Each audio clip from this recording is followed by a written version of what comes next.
Hello, my name is Caroline Kaysen and I'm part of the Market Research and Media Literacy team in Ofcom. My presentation today will cover research conducted by Ofcom into children's media literacy and their use of content services.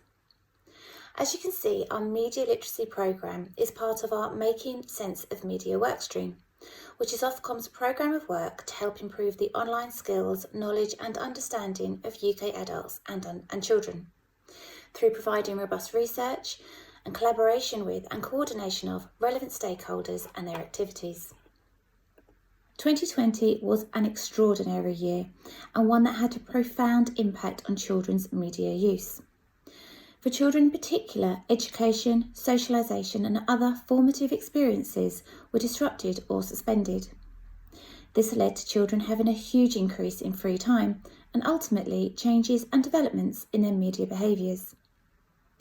This presentation will unpick some of those behaviours in more detail, using findings from both our annual large-scale quantitative tracker and our small-scale ethnographic longitudinal qualitative research study among children. So what were children doing during the various lockdowns? Which online platforms were they turning to for entertainment and why? What type of content were they seeking online? Do children prefer content that reflects their own lives or that's aspirational in some way?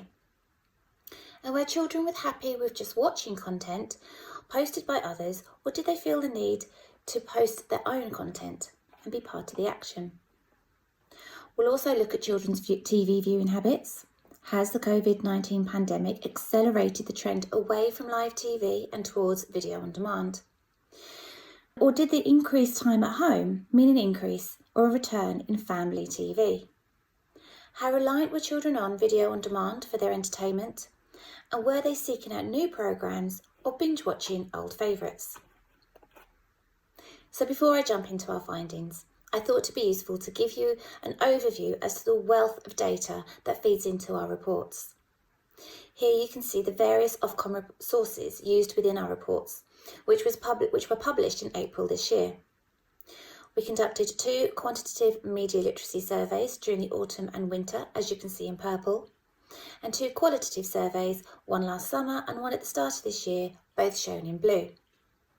Our report also includes data from other Ofcom research, such as our technology tracker, which provides data with insight as to the levels of digital exclusion among children, data from our news consumption survey looking at the interest and sources used by children across the news, and also data from our BBC Teens tracker. I do need to note that, unfortunately, unlike previous years, we cannot provide trend data for 2020.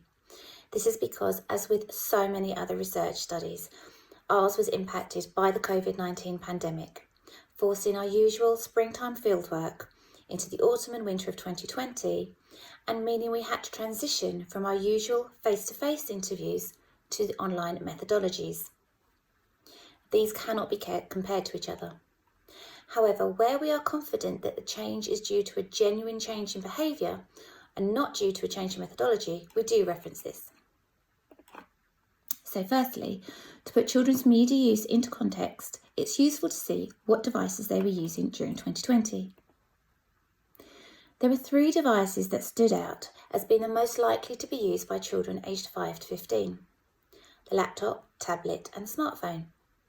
Around 7 in 10 use these to go online, followed by around 4 in 10 using a gaming device or smart TV, and 3 in 10 using a desktop computer. And while it is difficult to compare trend due to the change in methodology, we did see increased use for all of these devices bar the tablet. And considering this follows what was previously a downward trend for both laptops and desktops, this points to the educational and entertainment demands of children during the pandemic. Our qualitative research also showed the range of devices that children were using and how they were at times multi-screening.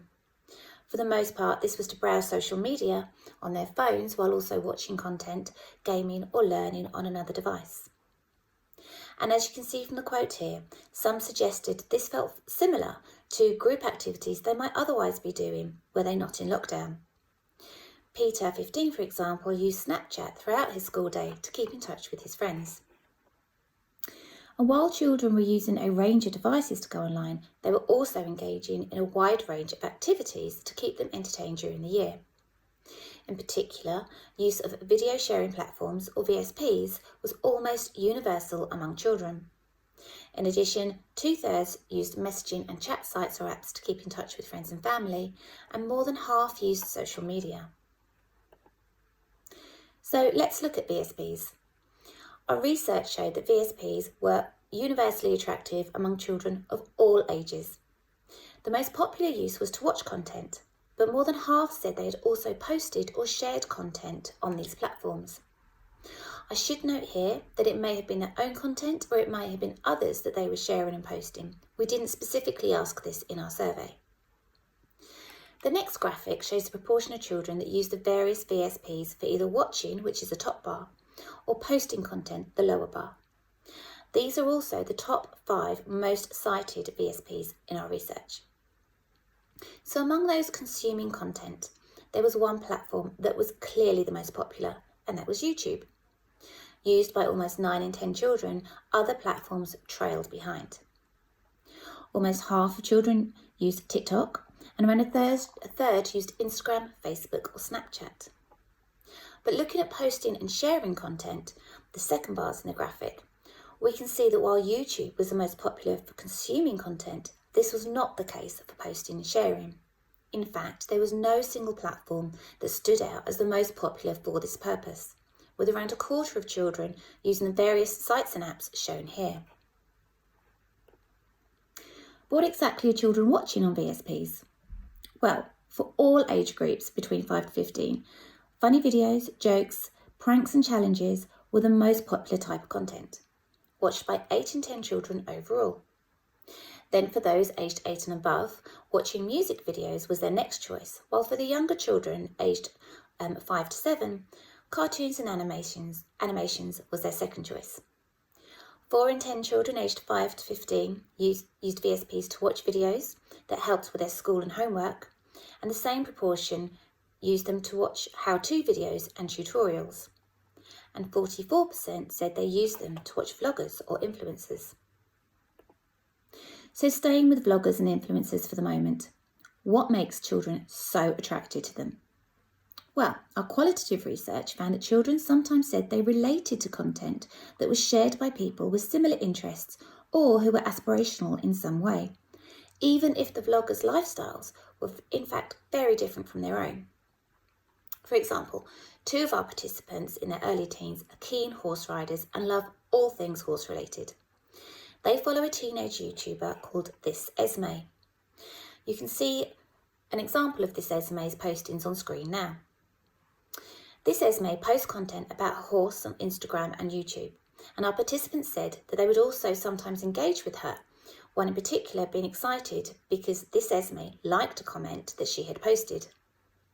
The participant felt she was on a similar developmental journey with her own riding and frequently looked at This Esme's posts for inspiration. But others used influencers to encourage them in their fitness.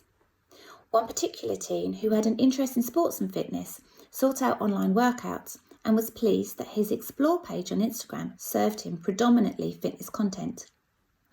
One of his favourite influencers was Mike Thurston, as you can see now, a bodybuilder promoting his workout plans and fitness-related products on his own channel. He found him more relatable than other fitness influencers and regularly followed his workouts, doing them himself at home. As we know, many vloggers and influencers promote certain brands' products and services because they're being sponsored or paid to by the brand itself. The participants in our qualitative study were mostly understood this was the case and that they were being advertised to.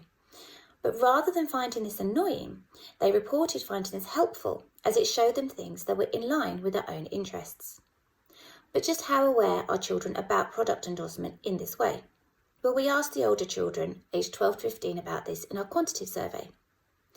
The majority were aware of vlogger endorsement and sponsorship, 2/3 saying that vloggers are being paid by the company or brand to say good things about their products or services.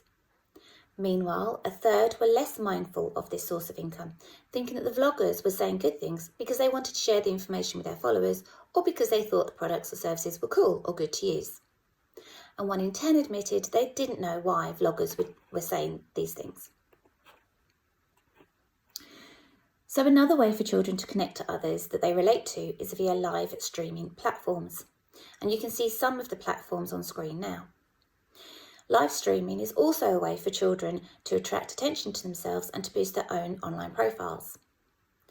Live streaming technology lets you watch, create and share videos in real time, a bit like live TV.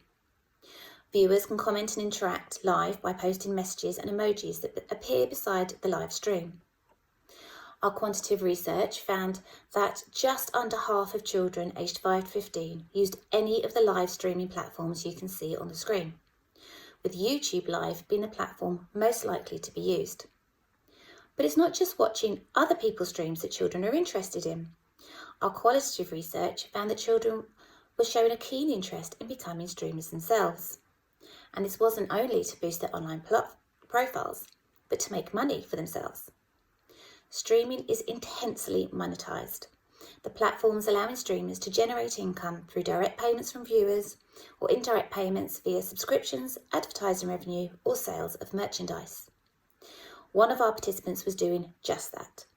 As part of a Destiny 2 clan on Discord, he was building connections within the streaming world and had even begun to make money through helping players to level up, as well as making streaming on Twitch. And this was one of his primary motivations for getting into streaming. Moving on now to gaming. Online gaming was another major form of entertainment for children during 2020. Around 7 in 10 played games online and did so via a variety of devices. So to understand any potential risks that children may face when gaming, we asked them how they play games online. The most popular way was to play with or against someone that they knew, done by 57% of children that played games. And this was followed by half playing on their own or against the computer. But a quarter said they had played with or against someone they didn't know, a potentially risky activity for children. But a positive aspect of online gaming is the ability, like social media and messaging, to bring people together, to connect with friends through a common interest. Boys in particular use gaming for this purpose. As well as being more likely to play games online than girls, they were also more likely to play in any of the ways shown on screen. And our qualitative research found that gaming was a primary activity for most of the boy participants, and this was an opportunity for them to catch up with friends and keep up with their social lives. So now looking at social media. I mentioned before that more than half of 5 to 15s use social media, but this ranges greatly by age, ranging from 3 in 10 of the younger children, aged 5 to 7, up to almost 9 in 10, 12 to 15s. Note that we didn't purposely during this wave ask if they had a profile or account on social media, as we understand that some of the younger participants in particular may be using, for example, their parents' social media. And so by asking in this way, we got a broader view of their use. Children's use of social media is quite diverse, with no single platform being the most popular one. You can see here that overall, a third used Instagram, Snapchat or Facebook. However, among the older children aged 12 to 15, Instagram was the most popular. As a theme for Children's Media Conference suggests, online platforms can bring children together. And this was particularly important during the last year when many of us were unable to meet in person. Around 9 in 10, 12 to 15s in our quantitative study said that using social media and messaging platforms made them feel happy or closer to their friends. But on the flip side, the same proportions said that people can be mean to each other and that there's pressure to be popular on these platforms. Our research also found that social media was not only used to connect with friends, but also to keep up with the outside world. They used this platform to follow celebrities, brands they liked, to support causes and organisations, and also to share and discuss news stories. Our Children's News Consumption Survey found that in 2020, social media was the platform used the most often for news by almost a fifth of children aged 12 to 15, as you can see here in blue. And while TV remained the platform used the most often by a third of older children, they also used a range of services for news. Almost a fifth again used their parents for their news source, and 1 in 10 used their friends. Meanwhile, less than 1 in 10 used the radio, websites or newspapers as their most used source. But as seen in previous years, social media was used the most often for celebrity, music and fashion news, while TV was used the most often for all other types of news content. Now, with regards to the most important sources of news for children, BBC One and Two remained as both the most used and the most important news source across all platforms. The next most used news source was YouTube, Facebook, Instagram and ITV. In fact, there were 6 social media sites in the top 10 most used sources for 12 to 15s. But when looking at news online, how much do children trust what they see? Well, our Children's Media Literacy Tracker tells us that 2 in 10 children aged 8 to 11 believe that all of the information they see on news sites and apps is true, while this is the case for 1 in 10 aged 12 to 15. Our critically aware response is that only some of the information can be trusted, and you can see here that this was more likely among the older children, 3 in 10 12 to 15s thinking this, compared to 2 in 10 8 to 11-year-olds. What we also found is that children are more critical of information they see on social media sites than on news or school and homework sites and apps. In fact, they were more aware of the need to treat information on social media sites with caution, with 5 in 10 8 to 11s and 6 in 10 12 to 15s believing that only some of the information on these sites was true. So what does this all mean for our more traditional form of entertainment, that is watching TV? Well, let's first look at whether children are still watching TV in the traditional sense, and that is on a TV set. More than 8 in 10 5 to 15s watch TV on a TV set in 2020. However, the same proportion watch TV content on any device other than a TV set. More portable and personal devices like tablets and mobiles follow the TV set in popularity, which asks the question, are children choosing to watch content alone and moving away from traditional family time in front of the TV set? Well, this could possibly be the case, as our research shows the proportion of children watching any type of video on demand has overtaken watching live TV. In 2020, less than 6 in 10 children aged 5 to 15 watched live TV. That is, watching TV at the time it's broadcast.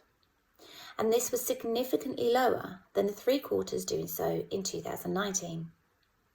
Yet the proportions watching video on demand services have rocketed, in particular that of paid-for on-demand content, or SVOD, now watched by 9 in 10 5 to 15s. And these findings are reflected in our qualitative research, with all of the participants remaining disengaged from live TV and watching on-demand content instead. We also found that while children were not sitting down to watch programmes live, the majority referred to binge-watching series, and this was done in tandem with other activities. Some used multiple devices so they could watch shows while doing homework, chatting to friends on social media and gaming.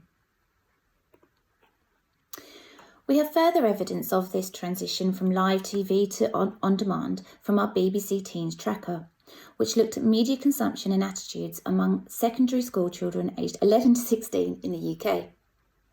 This survey asked where children would go first when thinking about what to watch. As you can see here, Netflix was the clear leader, with half of children aged 11 to 16 choosing this to go to first, followed by a quarter choosing YouTube. Meanwhile, the BBC and the other PSBs were ranked way below these, with just 4% they would choose the BBC first. And of those who used these services, Netflix and YouTube were the most likely to be ranked highly for how much children liked them. 9 in 10 children rated Netflix 4 out of 5 stars, and 85% did the same for YouTube. But just half gave this ranking to BBC TV or iPlayer, with proportions decreasing again for the other PSBs. So what is driving children away from traditional live TV to video on demand content? Well, the thirst for entertainment while stuck at home over the last year may well have fed this need. but it could also be the huge variety of choice available and the ability to watch what you want when you want. Our research showed that among the SVOD services, Netflix was the most popular choice among children used by 18-10. Half watched Amazon Prime, and this was closely followed by those watching Disney+. You can also see here that other types of video-on-demand services were popular among children. More than half watched AVOD, or advertiser video-on-demand services, provided by platforms like VSPs, social media and broadcasters, but funded by advertising. And just under half watched catch-up services from broadcasters known as BVODs. So, to round up children's viewing behaviours, we've seen that children are turning towards on-demand content rather than live TV. They're using a wide variety of devices to watch their content and moving away from the traditional TV set. And the children in our qualitative study provide us with further insight into this, as you can see from the quotes here. Showing their preference for on-demand content, their attraction to binge-watching TV series, and their tendency to multi-screen while watching content. Although, for some, during the last year of homeschooling, they took advantage of being able to do this during their online lessons. We can also see how children are seeking out different types of content, from TV shows to vloggers to anime. This really demonstrates children's reliance on online content for entertainment. And while the pandemic may have accelerated this, this appears to be a trend that will continue. That's the end of my presentation. Thank you for listening. I really hope you've enjoyed it and found it both insightful and useful. Before I finish, I would like to signpost you to the many resources we have available at Ofcom, in particular the landing page for all of our media literacy research. This will also bring you to our 2 latest children's research reports, as you can see here. I've also included our main media literacy email address as well as my own, so if you would like to learn any more about our research, please do contact us. At this point, I'd like to mention the many montages that we have from our qualitative research. Unfortunately, I was unable to share these during the presentation today, as we have a duty of care to our child participants, with explicit consent that we are only allowed to share their identities during our own Ofcom presentations, not outside of this. However, if you are interested in learning more or would like to see any of these montages, please do not hesitate to contact myself or anyone in the media literacy team, and we can arrange a separate presentation for you. Again, if you have any questions, just feel free to contact me. And in the meantime, stay well and stay safe, and I hopefully will see you all again next year. Thank you.